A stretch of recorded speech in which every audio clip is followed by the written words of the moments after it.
Since don't nobody else want to ask the question, I will.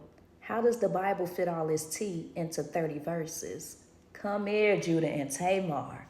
So, Tamar was Judah's daughter-in-law. Tamar was married to Judah's oldest son. Judah had 3 sons. She was married to was wicked in the sight of the Lord. The Lord took him out. Now, it was a custom during that time that if your husband dies and he has a brother, that brother is supposed to take you on as a wife. So that's what the second oldest did. His name was Onan. Forgive me if I'm pronouncing that wrong. Now, Onan still needed to get Tamar pregnant.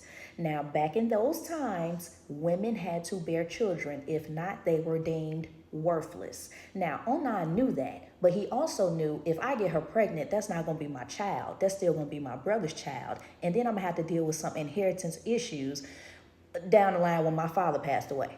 I don't want to do all that. So he was getting what he wanted to get, but he wasn't completing the mission. God said, I'm going to take you out too. Took him out. So now Judah's fearful. Now he only got 1 son left, his youngest son. So he tells Tamar, hey, just go on to your daddy's house and be a widow. And then when my youngest son get older, I'll make him take you on as a wife. So youngest son grows up. Tamar is still sitting there a widow at her father's house. So then she hears, hey, your father-in-law Judah, he going up to some town because his wife done passed away. He grieving. What Tamar do? She get real sneaky. Tamar takes off her widow clothes. Yep, they had to label you as a widow. She takes off her widow clothes and puts on a veil to make herself look like a prostitute.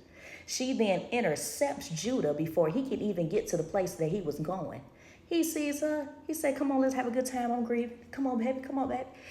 And Tamar, she's so slick. She said, what you gonna give me? Now, there's an undertone to that question because he was supposed to give her his last son so that she can be a wife and have a child. He says, oh, I'll give you a young goat. Tamar, smart. She says, no, I don't just want a goat.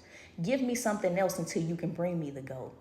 He gives her his signet, his cord, and his staff. Now, those are all identifiable to him. That's like having your license, your black card, and your passport, and you just give them away to somebody. He gave them to her, did what he had to do. He sends a young goat back with his friend to this town to say, hey, go give it to that prostitute. He asks the people, what a prostitute at? And the people like, ain't no prostitute here.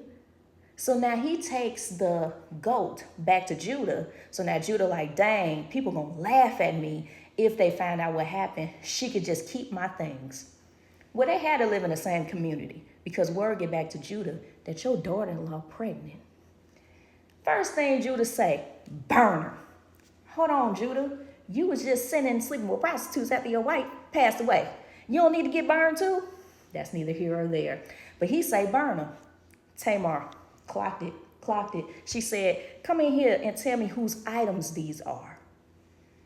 Oh, that jogged Judah's memory. Jogged it so much, he said, this woman is more righteous than me. Because he knew I fell back on my word and I didn't give her what I promised her so that she can have a child, so that she can be deemed worthy, so that she wouldn't be a widow.